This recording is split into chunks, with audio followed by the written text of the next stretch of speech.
नमो भगवते वासुदेवाय।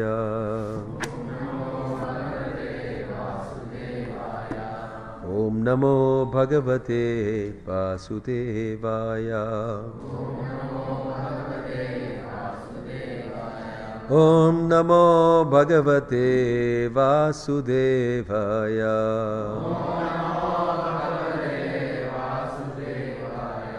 नारायणं नमस्कृत्यं नरं चैव नरोत्तमं देवीं सरस्वतीं व्यासं ततो जयमुदीरयेत्। नष्टप्रायेषु अभद्रेषु नित्यं भागवत सेवया भगवतीरुत्तमश्लोके भक्तिर्भवति नैष्टिकी। Reading from Srimad Bhagavatam, The Birth of Emperor Parikshit, Canto 1, Chapter 12, Text 4.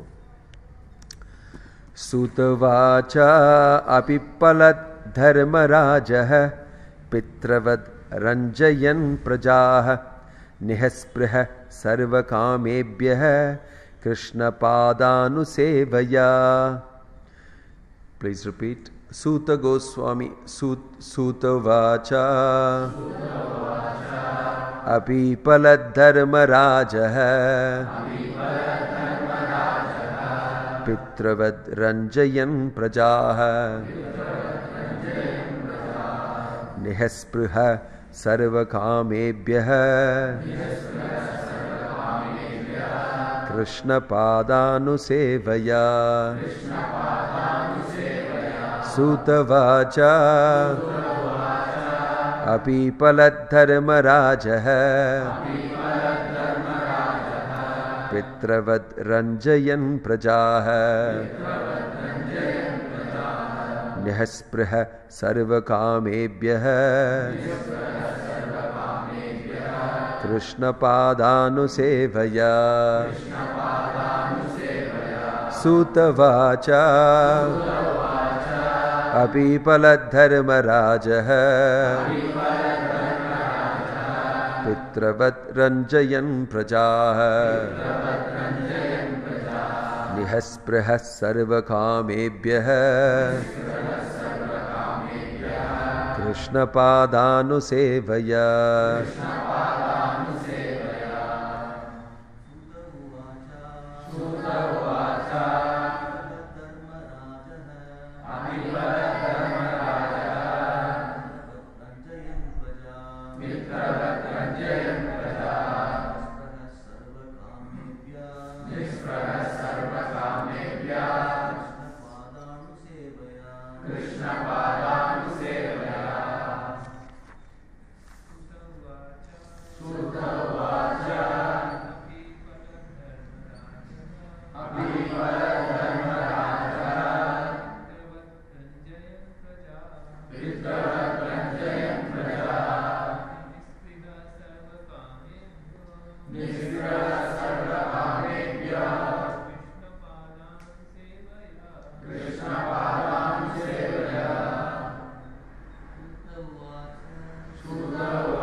Sutavacha. Sri Suta Goswami said, Api Palat administered prosperity. Dharmarajah, King Yudhishthira, Pitruvat, exactly like his father.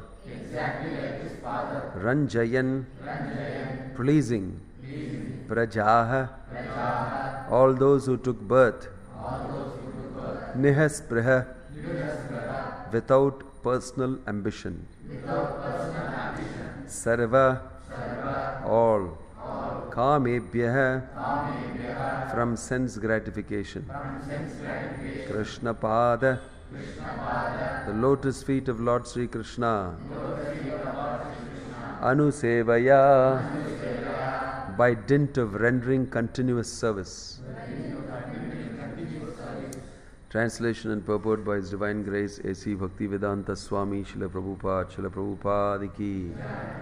Translation. Sri Suta Goswami said, Emperor Yudhishthira administered generously to everyone during his reign. He was exactly like his father. He had no personal ambition and was freed from all sorts of sense gratification because of his continuous service under the lotus feet of the Lord Sri Krishna. Purport. As mentioned in our introduction, there is a need for the science of Krishna in human society for all suffering humanity of the world. And we simply request the leading personalities of all nations to take to the science of Krishna for their own good, for the good of society, and for the good of all the people of the world. So it is confirmed herein by the example of Maharaj Yudhishthira, the personality of goodness. In India, the people hanker after Rama Rajya, because the personality of Godhead was the ideal king, and all other kings or emperors in India controlled the destiny of the world for the prosperity of every living being who took birth on the earth. Herein the word Prajaha is significant. The etymological import of the word is that which is born. On the earth there are many species of life, from the aquatics up to the perfect human beings, and all are known as Prajas. Lord Brahma, the creator of this particular universe, is known as Prajapati because he is the grandfather of all who have taken birth. Thus Praja is used in a broader sense than it is now used. The king represents all living beings, the aquatics, plants, trees, reptiles, birds, animals, and man. Every one of them is a part and parcel of the Supreme Lord. Bhagavad Gita 14.4. And the king, being the representative of the Supreme Lord, is duty bound to give proper protection to every one of them. This is not the case with the presidents and dictators of this demoralized system of administration, where the lower animals are given no protection, while the higher animals are given so-called protection. But this is a great science which can be learned only by one who knows the science of Krishna. By knowing the science of Krishna, one can become the most perfect man in the world, and unless one has knowledge in this science, all qualifications and doctorate diplomas acquired by academic education are spoilt and useless. Maharaj Yudhishthira knew the science of Krishna very well, for it is stated here that by continuous cultivation of this science, or by continuous devotional service to Lord Krishna, he acquired the qualification of administering the state. The father is sometimes seemingly cruel to the son, but that does not mean that the father has lost the qualification to be a father. A father is always a father because he always has the good of the son at heart. The father wants every one of his sons to become a better man than himself.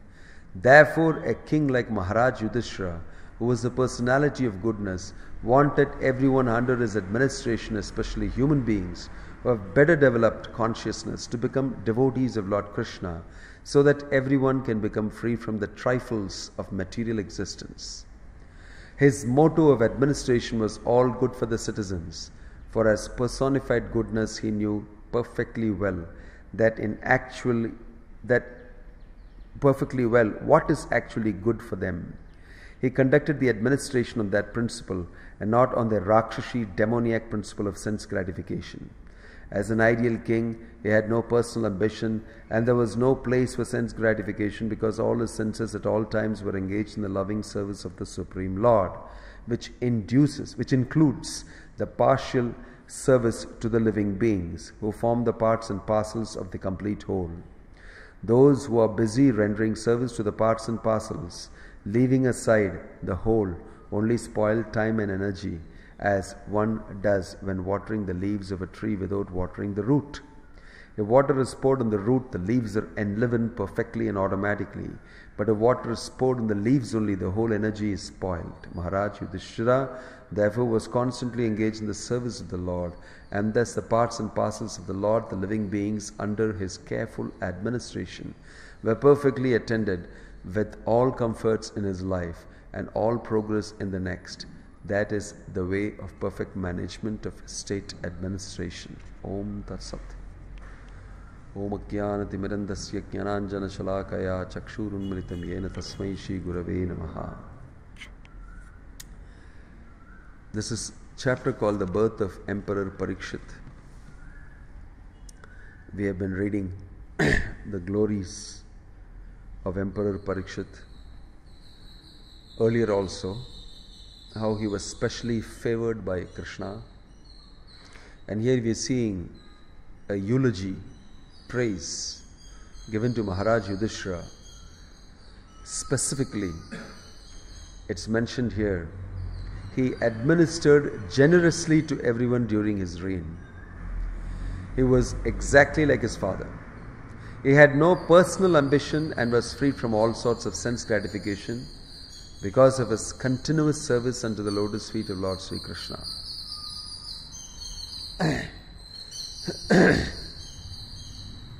So, Yudhishthira Maharaj's qualities are glorified.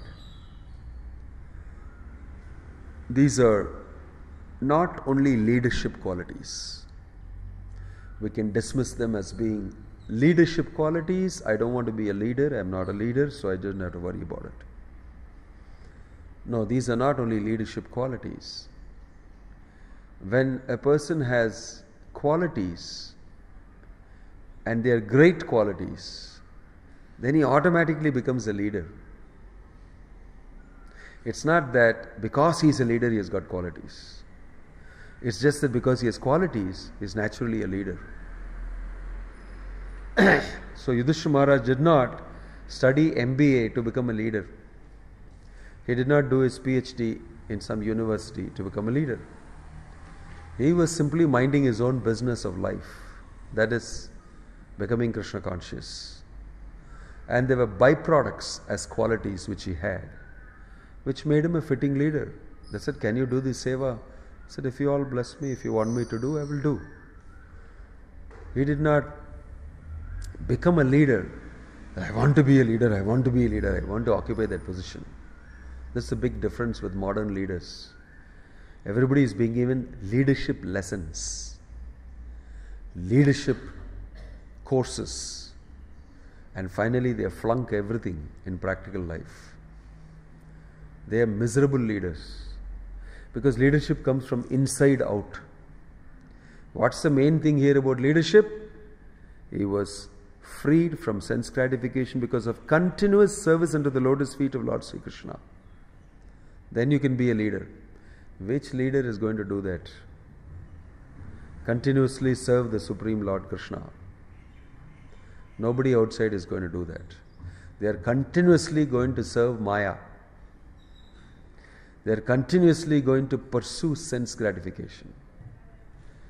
They may be fantastic in their oratorial skills, in their planning of how to make a project successful, in their very good organization to make profits, in their very wonderful exploitation of other beings for making economic advancement. All these things they are good at, but let them look at themselves inside. It's completely rotten. It's completely rotten. That's why no leadership stands the test of time. It doesn't stand the test of time. It just comes for a little bit, some karma, and disappears. And mostly people wonder, how did this fellow become a leader? With this type of internal crisis he has. And mostly they discover it after he has been a leader. So this way, leaders come, leaders go. Is a very wonderful description of our leadership in the world. Here they come, here they go. When they come, they are glorified. Before they go, there will be 10 court cases against them, scandals, everything, they are gone. Then their internal life becomes public. Then everybody gets, "Chah, you are like this? I thought you are a great leader. But I hid it all along so that I can take that post and enjoy it. Now that I've enjoyed it, I am going to make my private life public. I don't care, because I already became a leader." Ha ha ha ha, I fooled all of you. So this is the miserable content of everybody in the material world, because they are not servants of Krishna. They are not serving the lotus feet of Lord Sri Krishna. When a person is a servant of Krishna and he has developed love for Krishna and Vaishnavas, and he is very fixed and focused on that, he is not bothered whether he is a leader or not, because he is leading himself properly. He is a leader of himself properly. Then I don't have any desire for becoming externally a leader and occupying a post which I am not qualified to. Out of frustration that you are not able to lead yourself properly, people want to somehow occupy some post so that some little amelioration of that frustration will be there. At least I became a so-and-so and I have got command over so much of assets and people. See, that's why leadership fails, because we have leaders who cannot lead themselves. They don't know the goal of life. You see. So in the Chaitanya Charitamrita, Prabhupada says, the Supreme Lord Chaitanya is the leader of all devotees. It's a very loaded statement. He is the leader of all devotees. Why? Because he has become a devotee himself. And he is leading himself perfectly. Therefore, others follow his example. He becomes a natural leader of all the devotees. So if we simply follow our own sadhana properly and look inside and keep correcting ourselves, then we will naturally become leaders. Why? Because people will come to you to get counseled, to get advice. And when you give them that advice, it will be real and genuine, because you are doing it. And you are not giving it as, "Come here, I will give you my advice." You asked, I told you this is my experience. Automatically people are led with not great effort. Effortlessly they can be a leader, because internally they are leading themselves wonderfully. Effortless leader Yudhishthira Maharaj was. Prabhupada, you can see what an effortless leader he was. He simply led people, not by any artificial means, but by making them see what I do from morning to evening. Come and see. He had people inside the kitchen cooking with him. He had people inside his small storefront helping him to form the Krishna consciousness movement. And in this way, although he was their good friend, they did not mistake his leadership with his friendship. When he was a friend, he was a friend. When he told them, "Do like this," they did it, because they had complete faith in Prabhupada's quality, his character, everything. See? So that is what is highlighted here. Devotees, by dint of their service to the Supreme Lord Krishna, they will automatically attract people. The sincere service. Anya bhilashita shunyam, with no other desire for sense gratification. All sorts of sense gratifications mentioned here. then it says he had no personal ambition. Personal ambition means material desire, isn't it? Personal ambition is, Prabhupada says in one lecture, it is personal ambition which is the greatest obstruction to one's own spiritual life and to the society's expansion and furtherance. So, what is personal ambition?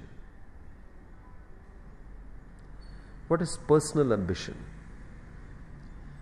Means I have an agenda, something I want to acquire for myself, and people can't notice it.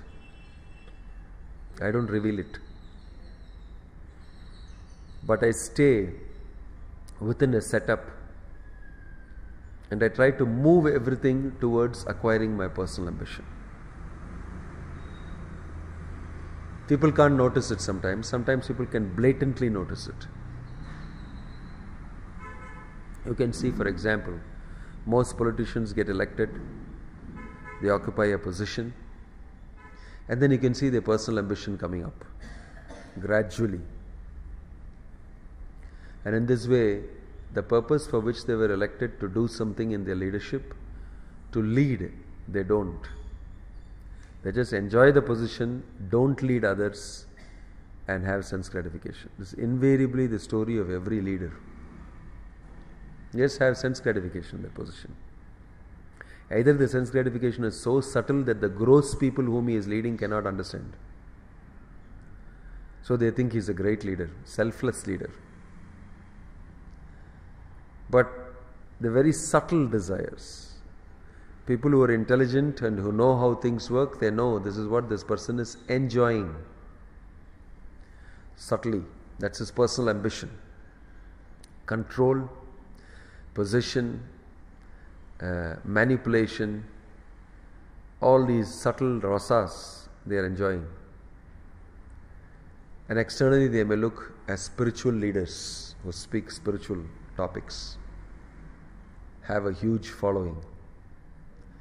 So that is also personal ambition. That is also personal ambition. So Yudhishthira Maharaj had no personal ambition at all. Anyabhilashita shunyam. That's the meaning of a pure devotee. Nothing for me. I am not interested at all. I am simply overwhelmed with love for Krishna that I can't think about anything material for myself. I can't think about it. Even if it is given to me, I don't really enjoy it or take it. So personal ambition, Prabhupada said, should be curbed. And that can be curbed only when we become genuinely Krishna conscious. Genuinely Krishna conscious. Yudhishthira Maharaj exhibited that. How? He was willing to go to the forest. Okay, you send me to the forest, no problem. And when he comes back, he reveals that we are Kshatriyas, we need a place to rule. Please give me 5 villages. That's all I'm asking you.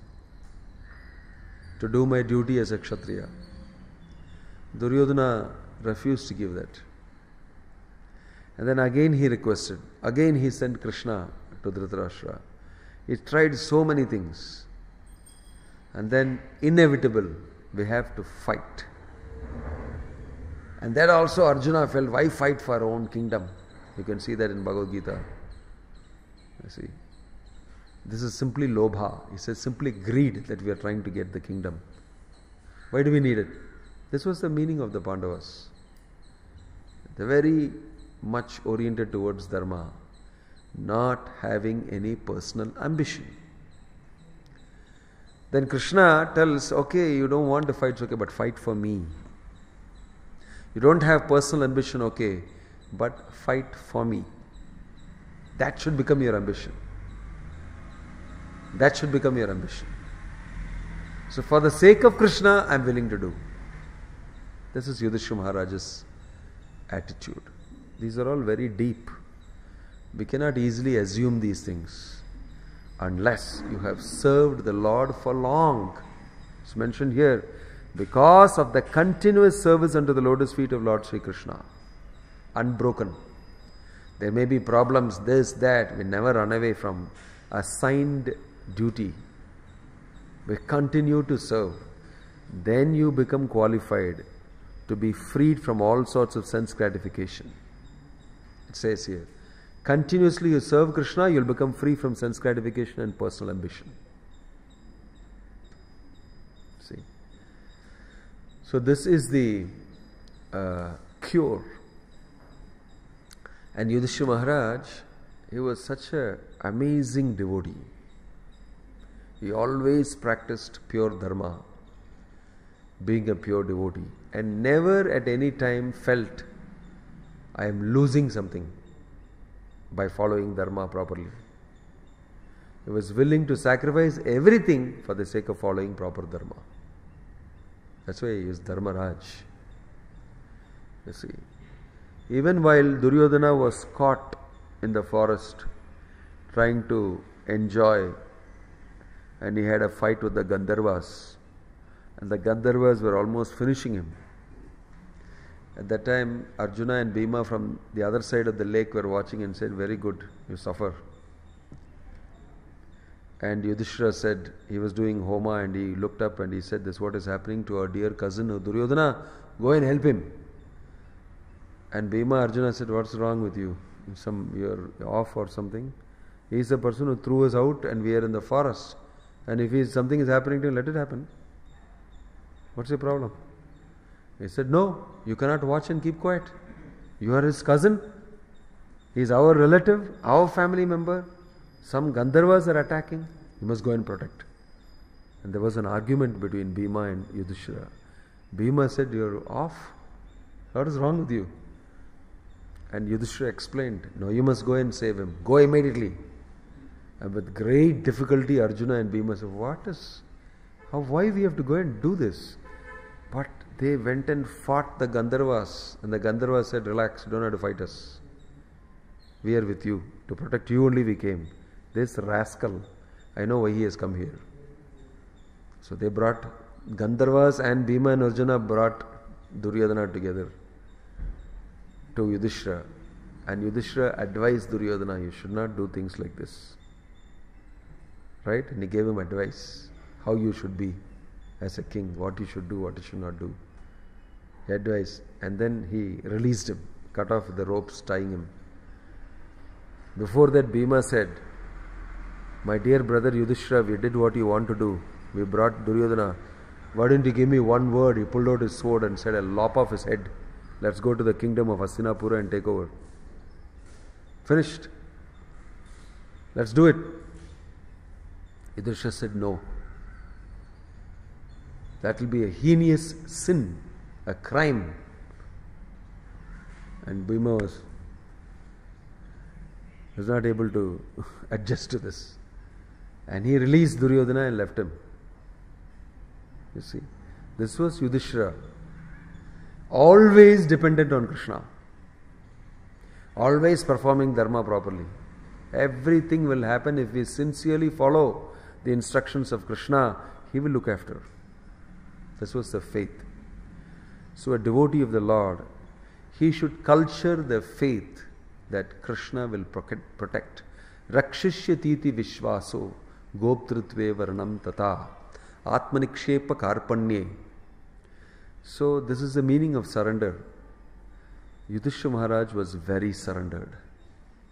He was very surrendered to Krishna. Not that he was a coward, not that he could not perform certain things. He is capable of doing wonderful things. But he was always remaining surrendered. So, this is how a person becomes a leader. He does not go and study some university degree to become a leader. It's not so easy to be. It's so silly to think that you do some MBA and you can be a leader. You can start a business. You can start a business and you can make money. That's what it teaches you. Right? That's what it teaches you. So, Srila Prabhupada, he wanted everybody to be a leader, to lead people into Krishna consciousness. Being a guru is the highest form of leadership. It's the highest form of leadership. It's a completely different responsibility. In this world, there are many leaders who take responsibility, not the way Yudhishthira Maharaj took. Yudhishthira Maharaj is mentioned took responsibility for all the citizens. Praja, Prabhupada explains. And he kept all of them very happy, administered generously to everyone during his reign. Really looked after them. Looked after them not for popularity and for vote. He didn't look after them for popularity and vote. They all liked him very much, but he was banned to the forest. Ramachandra was so dear to everybody. All the servants in the palace will die for Ramachandra. All the citizens will die for him. Everybody who knows Ramachandra, he has interactions with them, friendship with them, and they'll do anything for him. A very young, wonderful, dynamic person. Everybody knew he is the natural king. He is the natural king. But one fine day, everything changed upside down. So fast. And Ramachandra didn't bat an eyelid. He accepted and he left to the forest. It was so shocking for people. But he was such a true leader that he was able to accept immediately the reversals. Whatever you tell me to do, my dear father, I am bound to do it. Let Bharata be king, if that's what Kaikeyi desires. And let me go to the forest, if that's what you want me to do. And immediately adapted himself to the forest. But it's mentioned that all of them, including in the forest and in Ayodhya, they all knew he is our leader, including Bharata. You must come back and be my leader. Bharata was such a great leader that when he came to know, he came back from his father-in-law's place, and he was wondering why everything is so quiet, why people are like this, so many things were happening. He came back, and when he heard from his first person to hear from his mother, she came smiling, embraced him. Then he said, "Mother, where is my father? What happened? Why is everybody so quiet and it's very eerie silence here?" Then she told him, "My dear son," very diplomatically she spoke to him, "Your father passed away." Then he fell down, fainted. "My father passed away?" She didn't tell him how he passed away, why he passed away. Then gradually she told him. When she told him, very diplomatically put, Bharata was intelligent enough to understand that you are the cause for my father's death. And you think that for my sake you have done this. He said, "You stupid lady. From here onwards, I don't want you to be my mother." He just immediately said this. "You did this to Rama. He is the greatest leader. I will not rule here without him. I am unfit to do that." And he said, "He is my leader. I will not do anything without him." And he was such a great leader that he recognized another leader in Ramachandra. He said, "You are the person to do it. I am not going to listen to my mother. I am not going to listen to King Dasharath also. Because they all made a mistake. My father has become confused by his great attraction for his wife. And this lady is stupid. She does not know how all the people will get affected." Jagannath Baladev Subhadramai ki. She does not know that. And you have done a foolish thing.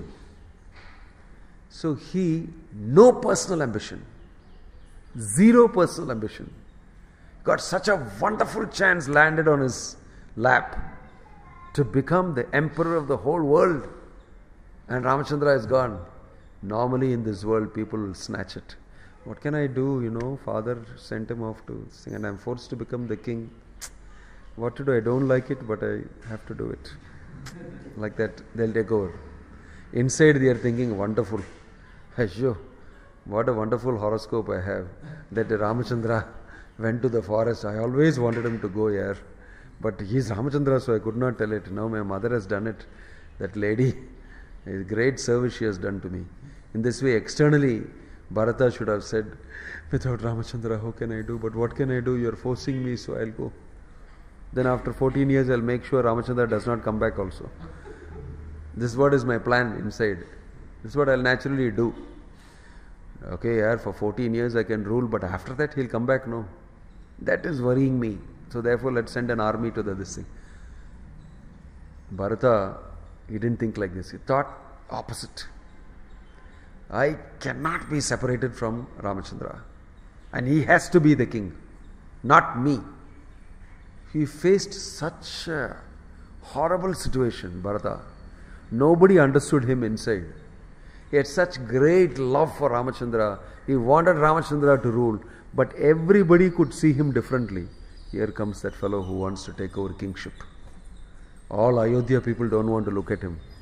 They just paid cursory respect and left. And he was wondering why he is behaving like this towards me. Then when he went and found out the story, only he came to know. Everybody was thinking this.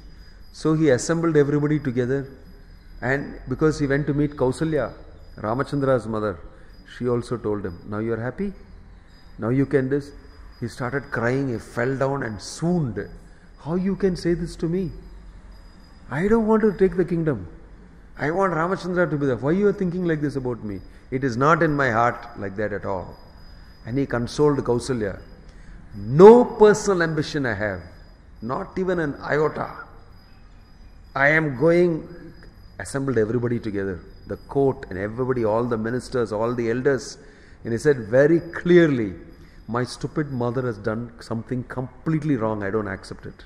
It all happened in my absence. I did not know it. If I knew it, I would have stopped it. I have no desire to become the king. I am not even thinking about it. I am always thinking Ramachandra will rule and I will help him under him as his assistant, as his servant. This is what is my ambition. My personal ambition is to become a servant of Ramachandra. And this lady has thought otherwise. Somebody has advised her wrongly. He went ahead. He said, my decision is to go, all of us together, entire Ayodhya, go to the forest, petition Bharata, and petition Ramachandra to come back. They all became so happy hearing this from Bharata. They started crying. What? He said, he is fit to be king. They said, he is fit to be king. We said, no, I am not. I am not going to. Please come with me. All of us should go to Ramachandra and we will be able to bring him back if we all go. I alone go, it will not happen. All of you should come. They all started crying, hearing Bharat. Very rarely you will find people like that. Absolutely no personal ambition. Zero. And he led them. He said, build road to the forest for taking everybody. They did that for years together. And he said, no, I am not ruling. I am not the king. Until I meet Ramachandra. And he took everybody with supplies and everything. Days and days of camping and moving. See what a massive thing he did. He took the whole kingdom and all. All of the three mothers also came. Kausalya, Sumitra and Kaikai came. All of them came together. Why? I don't have this ambition. Took all of them to the forest. And in the forest they were crossing that time Guha, that famous tribesman. He also said, why is he coming with an army? My gosh, he's coming to attack Ramachandra. Everybody thought like that about him. Everybody thought like that. And all that bad name he has to take. So actually, in many ways he was greater. Because he took all these bad titles and then kept doing the right thing. took a lot of effort to prove to everybody, no, I am not like that, I don't want to rule. Everywhere he was subjected to this. His mother Kausalya said this, then people in Ayodhya thought like that, then the ministers thought like that. And Vashishta became very happy. He wanted to just check what he's thinking, I don't know, when he came back. Then he also became happy. He's just like the great Ikshvaku dynasty's descendant. Then he crosses the border in the river. He sees Guha and saying, he assembles a whole army and comes. First let me find out what he wants. Then keep the army ready. If they're going to attack Ramachandra, we'll finish them here only. We will not allow them to cross. They came ready because they were suspecting. Then when he heard from Bharat, he became so moved. This is what he is thinking in his heart.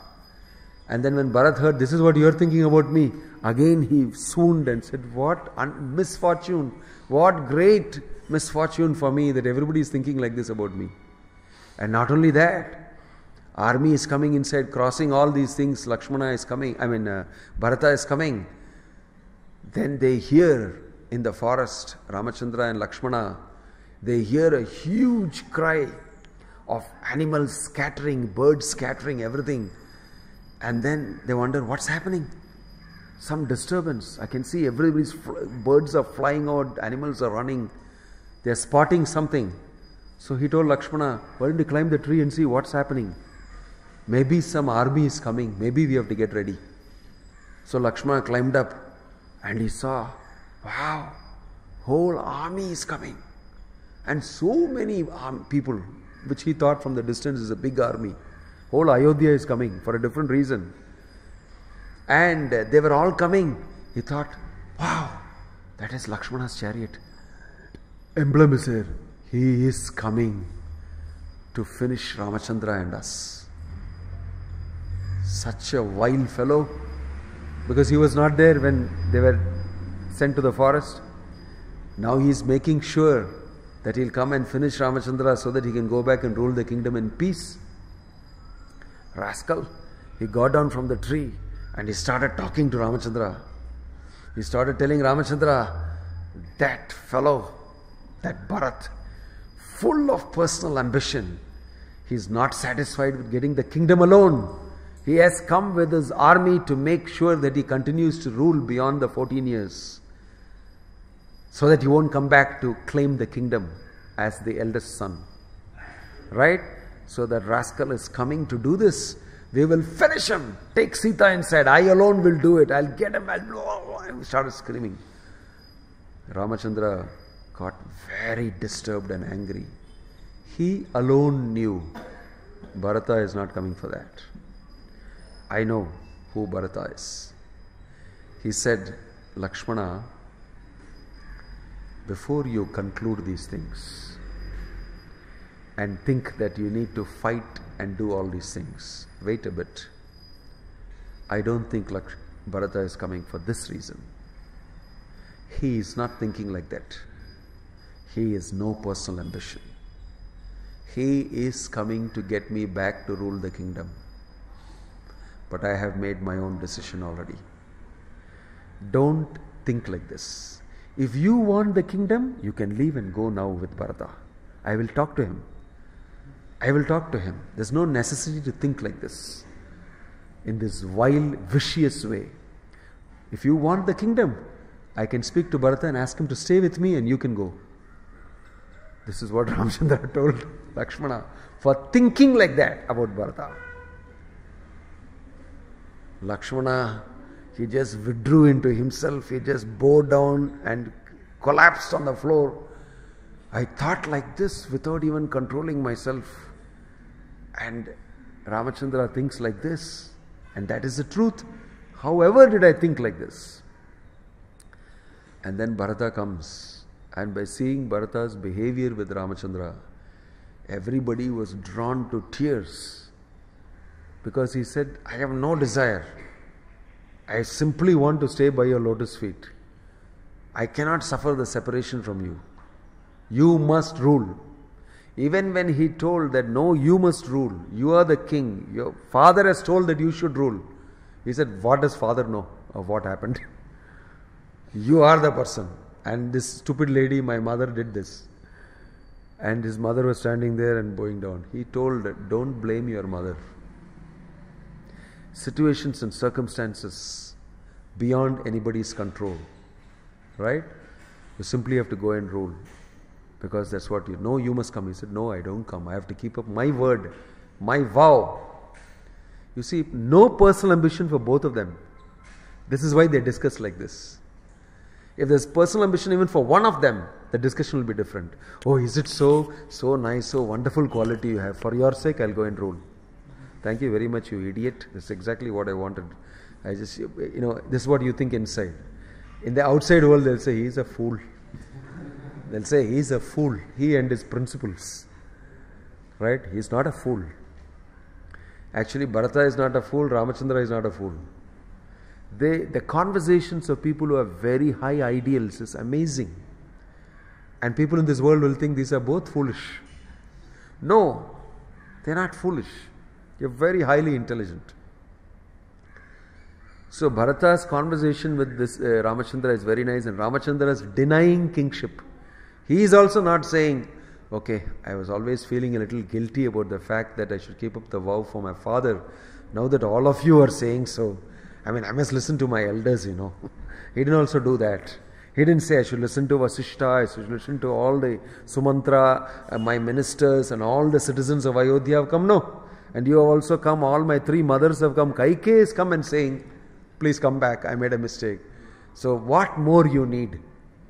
Normally in the world people will say, okay, this is what I was waiting for. If it is like this, then I can hide behind this. My personal ambition can hide behind this. And I can smile and say, because all of you so desire, I don't want to break the word and instruction of my father. But because all of you are saying so, I will be forced to do it. Here I come. Like this. You can cry a little bit and take away some tears, put on an act, get back and have sense gratification as the king again. No. Ramachandra said, no, I am not coming. I am not coming. You should go. And then Bharata had come prepared. He said, I will not rule. I will take your padukas. Padukas will rule. I am very determined. Whatever you may say, I am not the king. So your padukas I will take and go. Both of them disagreed. Both of them did not agree that I'll go back and become king. What an amazing conversation it was. Nobody is scrambling for the throne. Right? Both of them disagreed with each other, but they agreed to disagree. And they disagreed to agree. It's amazing. They both disagreed so that they'll agree on one thing, that Ayodhya citizens require a ruler. Right? Don't mess it up for them. I don't want to be king, you don't want to be king, but they should have a ruler. So they discussed and they said that you step on these padukas, you wear them, I carry them on my head. And Bharata carried it on his head. These are my shelter. Padukas are the king. Paduka is not different from Lord Ramachandra for me. So he stayed away. He said, I will not even stay in Ayodhya, because it will be a temptation and other people will think I am the king. So I'll stay away from Ayodhya in a place called Nandigram. So many miles away. He stayed in a small hut and he told, I promise, I take a vow, I will dress like my brother only, in tree bark. I will have matted hair. I will fast. It's mentioned he ate for 14 years barley soaked in cow urine. That's what he ate for 14 years. And slept on the floor in the hut. And every day he worshipped the padukas and took orders from here and conveyed it. He come to Ayodhya and say, this is what Ramachandra wants. Do like this. He will say and go. He had no illusion at all in him. Little bit I can escape like this underneath. No. I don't want to do it. My mind will do this. So I want to be very clear. I am not the king. I am ruling on behalf of Ramachandra. This is what Ramachandra says you do. And exactly what austerity he is following because of my mother, I will follow that. And watching that, Kaikeyi felt even worse. Whatever I thought Ramachandra will do, my son is doing. He is actually Vanavasi. He is eating barley soaked in cow urine, which even Ramachandra is not eating. Worst austerity, more severe austerity than Ramachandra he did. So he told, you will watch me and you will feel lousy. I'll make sure I do this in such, whatever you wanted Ramachandra to suffer with, 10 times more I will suffer and you will watch.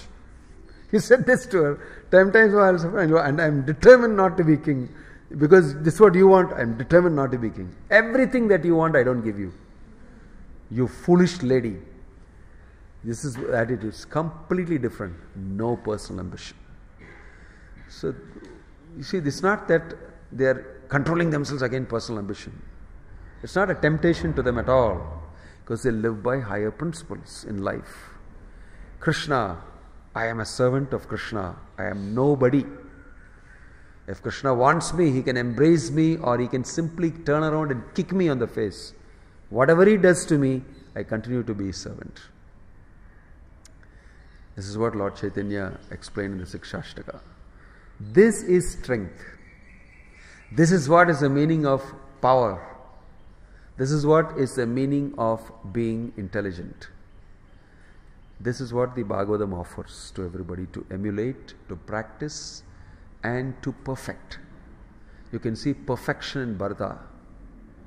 How a person gets an amazing opportunity to have sense gratification and doesn't take it up on higher principle. In this world, if you do that, they'll think you are number one fool. Because the principle is sense gratification, position, name, fame, glory, everything we are trying to enjoy, subtlest of them all. So, personal ambition, if a person has, his leadership will be completely screwed up. How to lead people without a personal ambition? How to lead and serve them? A king serves the citizens. This is what Yudhishthira was doing. This is what Parikshit was doing. Service to the citizens. By leading them, you're serving them. That's very clear in the head. I am a servant of all the citizens of Ayodhya. This was in Ramachandra's head. This was in Bharata's head. I can be a servant even without occupying that throne. It doesn't matter, I'll do the work of a king without having the title. Who will do that? Will anybody say, you do everything a chief minister has to do, or take all the headache, you will not be chief minister title, but who's going to do that? You be the managing director of the company, right? I'll be the managing director of the company, you do all the work of the MD. Who will do that? I get lost. I will not do it. I'll go be a peon somewhere and get a little. I want the title. That title is most important. Whether you do the job or not doesn't matter now. That's the reverse in Kali Yuga. Right? So it's a very interesting aspect of genuine leaders that they don't have personal ambition. That's very rare, almost nil. Prabhupada, he was like that. He was sitting and cooking when he was 72 years old, 80 years old, and having these people eat prasadam, teaching them how to cook, how to play the mridanga, how to tie a sari, which leader who is so great is going to do all these things? He will just say, go there, you learn this, somebody. But he knew, I must be with them. Make it real. Krishna consciousness will become real and possible only when I do it and live it and they openly see it. Because there's nothing to be covered in this. This is what is my life, and my private life is public for everybody to see. And everybody could see this is what is Bhaktivedanta Swami Prabhupada. From morning to evening he is laboring, going, trying to get money, selling the books, chanting Hare Krishna, instructing people, making himself available to anybody and everybody, cooking, cleaning, giving everything they saw. Selfless in his personal requirement. In this way, they said, such a person is worth following. What he says is correct because I can see he means, he does what he says. Right? That is important. Nowadays, leaders, their public life is completely different from their private life. It's actually diametrically opposite to each other. You see. And the people, some of them support it also. So such people will get such leaders only. Yata Raja Tata Praja. Yata Praja Tata Raja.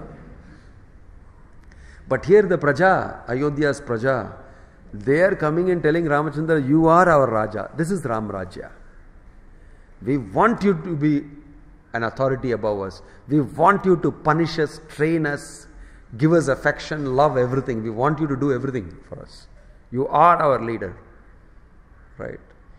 This is an amazing situation. This is what is genuine leadership. Because if you are really, not just competence alone is not important. Many people are competent. Character.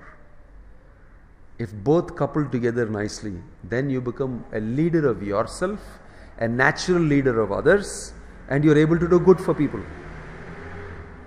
So this is what Prabhupada wanted. He said, I am creating a movement of Brahmanas. And he did not mean caste Brahmanas. Because he was telling everybody from America, from Europe, everybody to become Brahmanas. He taught them how to be Brahman and lead. Leading is a difficult job. That's why nobody wants to take responsibility of a leadership. But if you don't do that, all your preaching goes waste. Because if you preach, people become convinced of the philosophy. They come to you. Then they bring their assets to you. This is my property, this is my money, and this is me. I am so impressed by Krishna consciousness philosophy. Use me. Then you don't think you need to manage? If you get people, if you get assets, you have to manage. How can you say, no, I don't manage. I only preach. Then your preaching will not go beyond one fellow. It will drop there only. So you are forced to manage, forced to be a leader. It's not that you can be a standalone preacher. On top of the hill you stand and speak Bhagavad Gita and chant Hare Krishna. Anybody wants can hear and they can go away. I don't take responsibility for you. And nobody will come to you the next time. Thank you for the class. Great.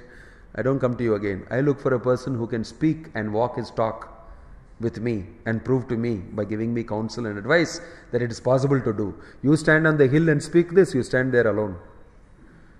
So there are many times separatist people who want to preach and they do their own preaching somewhere in a corner and they are not leading. Because the natural consequence of preaching is leading. This is the dichotomy in everybody's head. When they join the Hare Krishna movement, become follower of the movement, they are struggling with this. Some people fall into it because, Arey, I never got this type of respect before. It's great. People are paying obeisances to me. Simply because I'm shaved head and tilak from the ashram. Wow, this is great. Excuse me, please chant Hare Krishna. Krishna says in Bhagavad Gita this. You can say all these things. And it's fun. Wow, I am a leader. Just unasked for. I'm a natural leader. Simply by putting tilak and shika and shaving my head. I became a natural leader. People pay obeisance, take you very seriously. They sit by your feet and pay obeisance and say, Swamiji, what shall I do? I have this problem. You please bring me a Rolex watch. Everything will become all right. You please do this. It's immediately. This is a guy who wants to really. He's not a devotee. He's not a leader. He's just completely drawn by the opportunity which has come unsought to him inside, and using the face of the movement and the brand and title of the movement, he has got a chance, and then he can fall a trap, and then his spiritual life is ruined. Movement is also ruined because of him. So we have to train, have to take the responsibility of being a person who is a responsible leader. So in the Krishna consciousness movement, you will be forced to be a leader if you are genuine and sincere. And that is useful for the rest of the world. We need people who are selflessly serving everybody by giving them instruction of Krishna and making them chant Hare Krishna and helping them to mold their life. I don't want anything from you. Just be a devotee. Because that's what will make you successful. That is genuine instruction. If you want to do something for the organization, you may donate something. And that's not going to my pocket. I don't want it.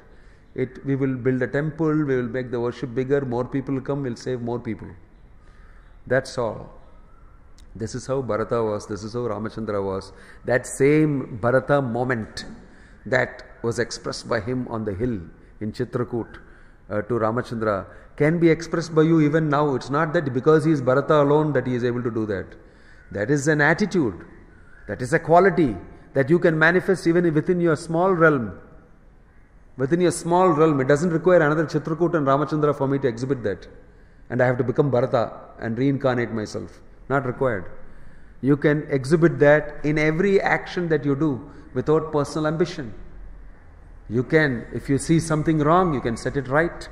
You don't have to think that it is not my department. You don't have to think that it's not my department. Because it's Prabhupada's movement, it's Krishna standing here and something is wrong, set it right.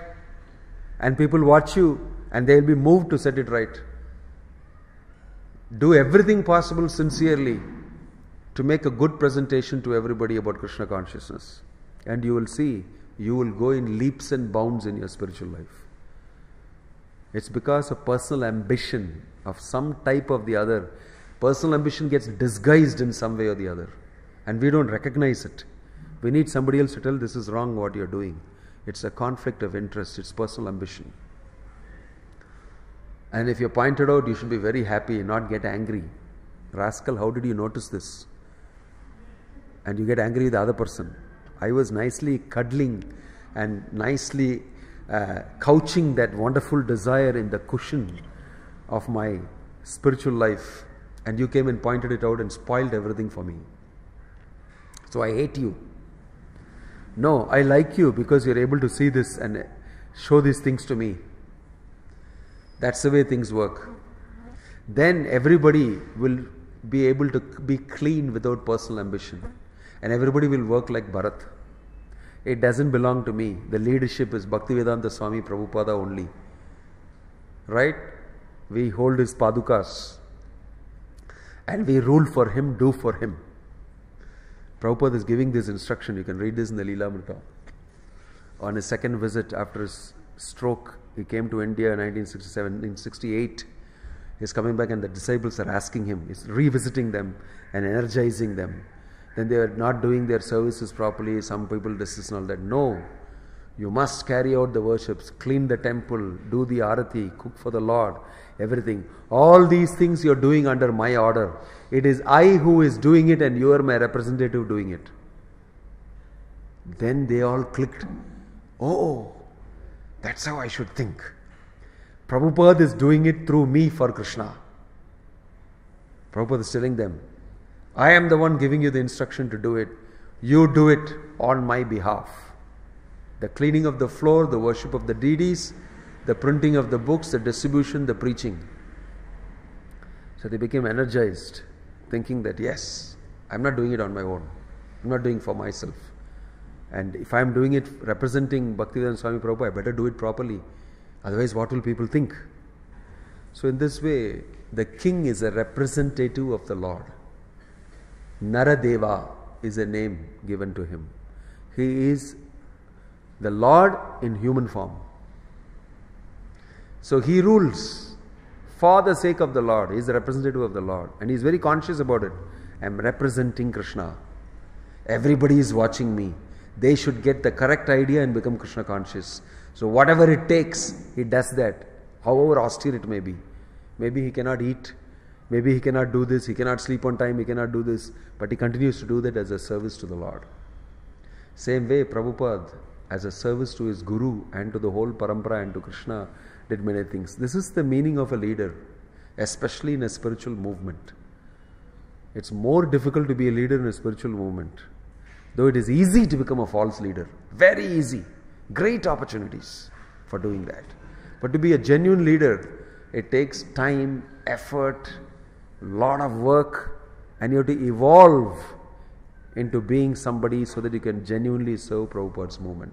We should take this very seriously. Everyone, whether you are a Kiba Vipra, Kibanyasi, Shudra Kenanoi, Yei Krishna Tattvaveta, Sai Guru Hoi. It's Lord Chaitanya's order. Doesn't matter you are a Kshatriya, Vaishya, Shudra, housewife, child, father, businessman, lawyer, doctor, mother, anything. You become Guru. You instruct your wards, your dependents. And when you do that, they will look at you. Are you following it? So you'll be forced to follow. That's why parents don't instruct their children about Krishna consciousness, because they are not doing it. Rather, they bring them to the ashram. Maharaj, you tell him to chant. I asked him, do you chant? I am chanting whenever I have time. So he will also chant whenever he has time. Maybe one lesser than that. He will not chant. And the child is smiling. Caught him. Caught my father. Tell him to chant. Right? It's exactly what's going on. If you don't model it, how do you think the child will follow it? You can't outsource education to the school and the teachers and the ashram guru. You come here, don't solve your problem. No, you are the first teacher at home. They are watching you, living with you all the time. If you don't model it, nothing will happen in the school or elsewhere. But that is difficult for me to follow. But don't expect your son to be like that. He'll be a chip of the old block. He'll be like you, worse than you. But you want your child to be somebody very great. You be. You be the change that you want your child to change into. Isn't it? So, everybody is burdened with being a leader. Whether you are a family member or a father, a mother, anybody you are burdened, and most people avoid it because they don't care. But that in itself is the greatest tool for setting yourself right, for making you Krishna conscious. It's a natural tool. You simply follow that. You play the role properly. That's what is Varnashrama. Varnashrama means Chaturvarnyam maya srishtam guna karma vipagasha. I am a Kshatriya, Vaishya, Shudra, Brahmana. I am a Brahmachari, Vanaprastha, Grihastha, Sannyasi. Play your role properly. Execute that leadership that comes with that position. You will see it will cure you of all ills. You will automatically become all right. That is why responsibility should be taken. If you have a personal agenda for my spiritual life, if I take this responsibility, I will cure myself of all anarthas if I execute it. This is how people become Yudhishthira and Parikshit. And Prabhupada wanted all of us to do that. That's why he's speaking. That's why he's writing these things. So we should take these instructions to heart. And the best we can do to cure ourselves, we should do. That is what is the meaning of a yogi. Yogi means one who strives to become perfect. As much as you can. Changing, constantly being vigilant and watching oneself, making necessary changes, surrendering to Krishna bit by bit. All these things are required. That's why it's a school. It's a very wonderful university. And it is greater university than anything you see physically outside. This is the contribution of Bhaktivedanta Swami Srila Prabhupada.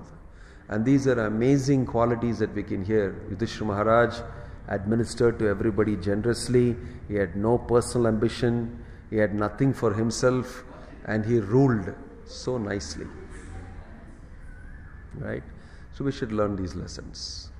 Om Tat Sat. Srila Prabhupada ki